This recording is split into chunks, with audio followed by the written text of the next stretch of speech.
দশম শ্রেণীর প্রিয় শিক্ষার্থীবৃন্দ, তোমাদেরকে আজকের অনলাইন ক্লাসে সুস্বাগত জানাচ্ছি।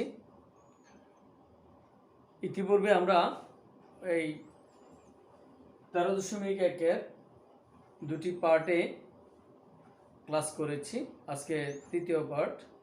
তো পূর্ববর্তী ক্লাসগুলোতে আমরা এই অনুশীলনীর সূত্র দিয়ে আলোচনা করেছি, কিছু সমস্যার সমাধান করেছি। আজকে আমরা আরও কিছু সমস্যার সমাধান করব। তোমাদের মূল বইয়ের 8 নম্বরের যে সমস্যাটা আছে সেটা পড়ো। দেখো, এখানে লেখা আছে কোনো সমান্তর ধারার m-তম পদ n এবং n-তম পদ m হলে ধারাটির m+n-তম পদ কত? তাহলে আমরা সমাধানে যাচ্ছি। দেখো, আমরা ধরলাম যে ধারাটির প্রথম পদ a এবং সাধারণ অন্তর d। তাহলে দেয়া আছে কি m-তম পদ n।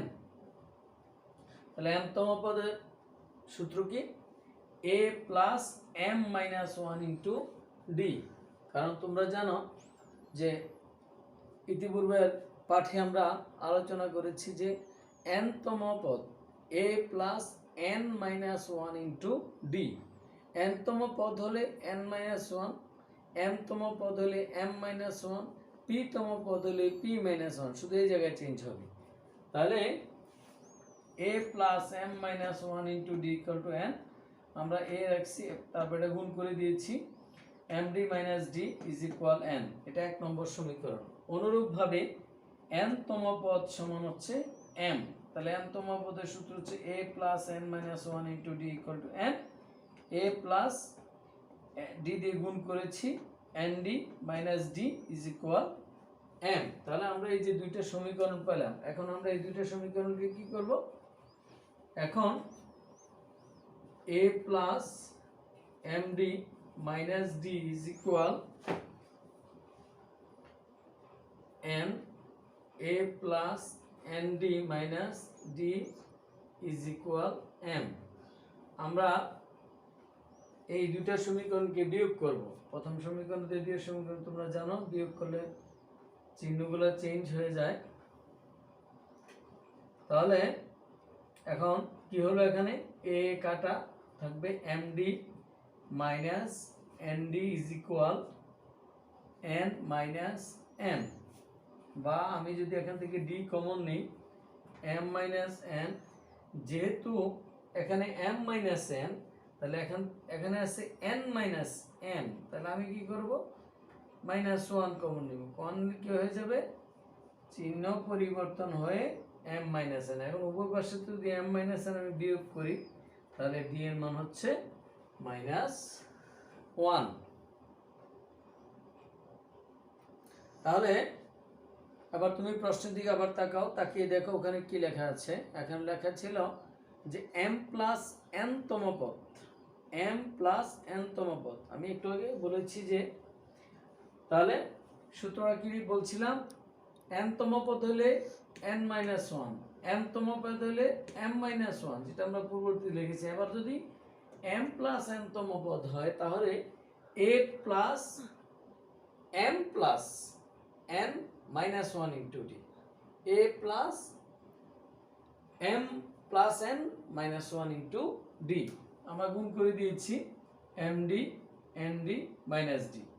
এখন তোমরা যেটা 1 নম্বর সমীকরণ ছিল, তোমরা দেখো এটার দিকে তাকিয়ে যে এখানে a plus md minus d is equal n। তাহলে a প্লাস md, আমরা কি করলাম? মাইনাস ডিটা এখানে নিয়ে আসলাম, প্লাস md জায়গায় দিলাম। তাহলে a plus md minus d, এটার মান n আছে, আমি n লিখলাম, প্লাস n, d এর মান -1। তাই না? আমি এখানে বলে রাখছি বন্ধুরা, তোমরা কিন্তু ইচ্ছা করলে এখানে আমরা কি করছি, d এর মান বের করেছি। তোমরা ইচ্ছা করলে d এর মান 1 নম্বর সমীকরণ বা 2 নম্বর সমীকরণে বসিয়ে a এর মান বের করে a এবং d এর মানও কিন্তু এখানে বসিয়ে করতে পারবে। তবে এটা একটা কি সংক্ষিপ্ত একটা বা সহজ একটা পদ্ধতি, এখানে একটা কৌশল অবলম্বন করা হয়েছে। তাহলে আসো n প্লাসে মাইনাসে মাইনাস n, তাহলে n থেকে n গেলে 0। তার মানে কি? তাহলে অতএব এই ধারাটা m প্লাস n-তম পদ হচ্ছে কত? 0। এবার আসো তোমাদের মূল বইয়ের 20 নম্বরের যে সমস্যার দিকে দেখাও। আগে পূর্ববর্তী যে সমস্যার সমাধান করেছি সেটার সাথে এটা দেখতে বা এটার যে তথ্য দেওয়া আছে প্রায় সেম, কিন্তু সমাধানটা প্রক্রিয়াটা তোমরা দেখলেই বুঝতে পারবে। যে এখানে হচ্ছে কোনো সমান্তর দ্বারা m পদের সমষ্টি n এবং n পদের সমষ্টি m হলে m প্লাস n-তম পদের সমষ্টি m প্লাস n পদের সমষ্টি কত হবে? তাহলে আমরা আগের যে সমস্যাটা ছিল কি m-তম পদ n-তম পদ, কিন্তু এখানে হচ্ছে সমষ্টি। তাহলে আসলে আমরা সমাধানে যাই। যে আমরা ধরে নিলাম কোনো এই সমান্তর ধারাটা প্রথম পদ a আর সাধারণ অন্তর d। তাহলে তোমরা সমষ্টির সূত্র জানো। n পদের সমষ্টির সূত্র কি? n/2 into 2a plus n-1 into d। তাহলে m পদের সমষ্টি কি হবে? m/2 into 2a plus n-1 into d। যেহেতু m পদের সমষ্টি n দেয়া আছে সেজন্য n।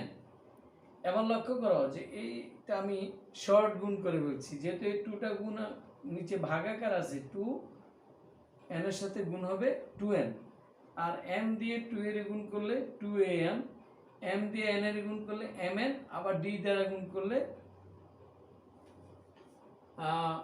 m/2 2 প্লাস এটা m হবে, m গুণ করলে m স্কয়ার d, আর m দিয়ে d কি গুণ করলে md is equal to n।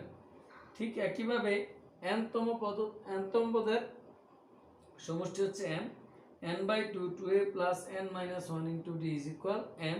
ঠিক একইভাবে 2 দ্বারা m কে গুণ করলে 2m, n দ্বারা 2 কে গুণ করলে 2an, n দ্বারা n কে গুণ করলে n স্কয়ার এবং d, আর n দ্বারা 1 কে গুণ করলে n d। তাহলে আমরা এই সমীকরণগুলি যথাক্রমে 1 2 3 এবং 4 নং সমীকরণ নাম দিলাম। এবার আসো আমরা কি করব, 2 নং সমীকরণকে আমরা যে দুটো সমীকরণ 4টা সমীকরণ পেয়েছি, একটা হচ্ছে 1 2 3 4। তাহলে আমরা কি করব, 2 নং এবং 2 নংকে n দ্বারা গুণ করলে আমরা এই সমীকরণটা পাবো, আর 4 নংকে m দ্বারা গুণ করলে আমরা এই সমীকরণটা পাবো।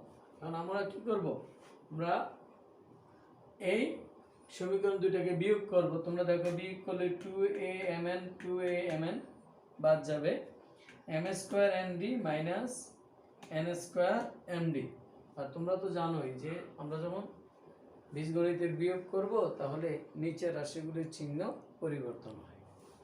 এটা মাইনাসের এটা প্লাসের সেম, কাটা দেওয়ার বিয়োগ করো বাদ, তারপর 2n square minus 2m square. এখন আমরা কি করছি, এখান থেকে mnd কমন নিলাম, তাহলে m মাইনাস n, যেহেতু এখানে m মাইনাস n, এখানে আছে n square minus m square, আমরা -2 কমন নিচ্ছি, তাহলে m square minus n square.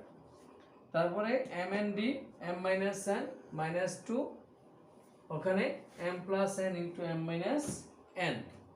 এখন উপপার্শ্ব থেকে আমরা m মাইনাস n বিয়োগ করে দিলাম, তাহলে কি রয়ে গেল, mnd is equal -2 m plus n।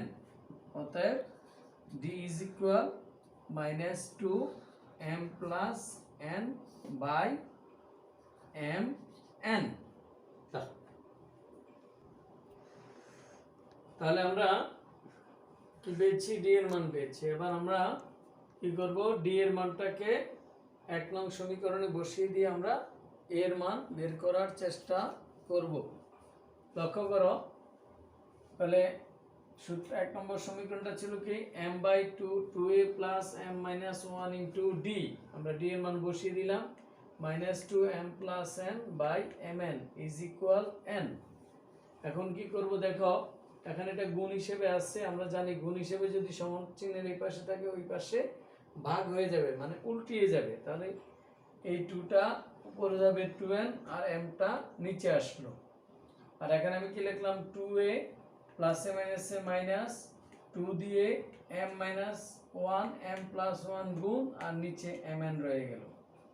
তারপরে আমি দেখো এখানে 2 আছে, এখানে 2 আছে, আমরা 2 কমন নিলাম, থাকলো কি এখানে a, এখানে m plus n into m minus n divided by mn, আর এই পাশে যা আছে তাই।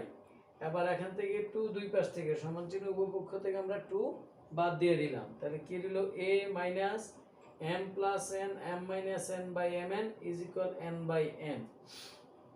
তারপরে আমরা যেহেতু এর মান বের করব, একে রেখে দিলাম, এটা এই রাশিটা মাইনাসের আছে, ওইটা যাওয়ার সময় প্লাস হয়ে গেল।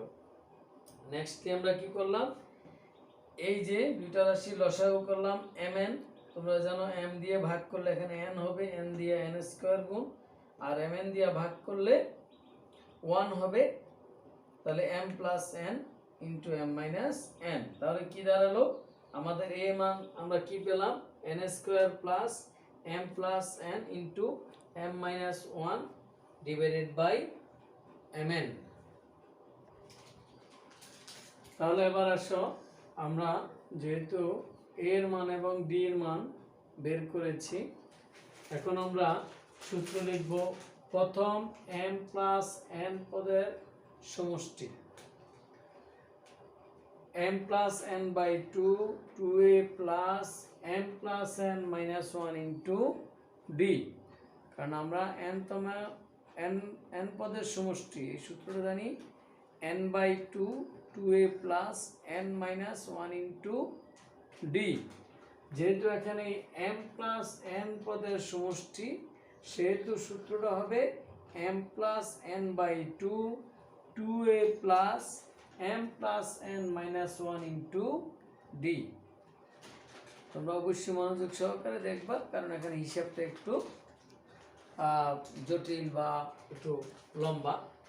দেখো আমরা কি করেছি, m প্লাস n বাই 2 রেখেছি, 2 ইন্টু এর মান আমরা পেয়েছিলাম n square plus m plus n m into m minus 1 divided by mn plus, তারপর কি আছে এখানে m প্লাস n মাইনাস 1 আছে লিখেছি, d এর মান minus 2 into m plus n divided by mn। এখন তোমরা লক্ষ্য করলে দেখো এখানে 2 আছে, এখানে 2 আছে, আমরা 2টাকে কমন নিয়ে নিলাম, তাহলে এখানে কি রইলো n স্কয়ার প্লাস, আমরা যদি গুণ করি m square minus m, n দিয়ে গুণ করলে mn মাইনাস n, যেহেতু আমরা 2 কমন নিয়েছি, এখানে মাইনাস ছিল, এখানে প্লাস, প্লাসে মাইনাসে মাইনাস। এবার আমরা এই দুইটা রাশি গুণ করব, এই দুইটা রাশি গুণ করলে কি হবে দেখো, m দিয়ে যদি আমরা 3টাকে গুণ করি m square plus mn minus m, আবার n দিয়ে গুণ করলে mn plus n square minus n, আর নিচে দেখো এখানে mn এখানে mn, সুতরাং লসাগু mn। এবার আমাদের এই 2 আর 2 কাটা দিলে m প্লাস n থাকলো। এখানে আমরা কি করব, এখানে এটা যা আছে সেম রেখে দিব, জাস্ট যেহেতু এই ব্র্যাকেটের আগে মাইনাস চিহ্ন আছে, সেই জন্য আমরা জানি যে ব্র্যাকেটের আগে মাইনাস চিহ্ন থাকলে ব্র্যাকেটের চিহ্নগুলি পরিবর্তন হয়ে যায়। আমরা পরিবর্তন করে কি লিখেছি, মাইনাস m স্কয়ার, এখানে mn mn মাইনাস 2mn প্লাসের হচ্ছে 2mn, কিন্তু চিহ্ন পরিবর্তনের কারণে মাইনাস 2mn এটা প্লাস হয়ে গেল, মাইনাস n স্কয়ার হয়ে গেল এবং প্লাস n হয়ে গেল। এখন তোমরা লক্ষ্য করলে দেখো যে প্লাসের n স্কয়ার মাইনাসের n স্কয়ার, যেহেতু এখানে রাশিটা অনেক লম্বা রাশি, সেহেতু আমার বোধ হয় যে তোমরা যদি কাটাকাটি করে ফেলো তাহলে তোমাদের জন্য একটু সুবিধা হবে। Plus n square minus plus m square minus n square, minus m plus m mn, দেখো এখানে প্লাসের mn আর মাইনাসের 2mn, তার মানে রয়ে গেল মাইনাসের mn minus n plus m, তাহলে এখানে যা রয়ে গেল। এবার দেখো এটাও কাটা যায়, তাহলে এখানে শুধু মাইনাস ছিল, মাইনাসের সাথে গুণ করলে প্লাসে মাইনাসে মাইনাস m প্লাস n। অতএব তাহলে আমরা এই একটা মোটামুটি বিশাল আকৃতির একটা প্রবলেম সমাধান করে কি পাইলাম, যে এই ধারাটা প্রথম m প্লাস n পদের সমষ্টি হচ্ছে -m+n। তাহলে আমরা এখান থেকে যে সমস্যাগুলির সমাধান করলাম, তোমরা বাড়িতে বারবার এগুলি অনুশীলন করবে। বিশেষ করে তোমাদের মূল বইয়ের যে 20 নম্বরের সমস্যাটা, সেটা অনেক জটিল একটা সমাধান প্রক্রিয়া। আশা করছি তোমরা এটা বারবার চর্চা করে আয়ত্ত করে নিবে। এবার তোমাদের বাড়ির কাজ হচ্ছে, বাড়ির কাজ অনুশীলনী 13.1-এর 21-22। তো আশা করছি তোমরা সমাধান প্রক্রিয়াটা আয়ত্ত করতে পারবে। আর যথারীতি শুভকামনা থাকলো, ভালো থাকবে এই প্রত্যাশা আজকের মতো এখানেই শেষ করছি।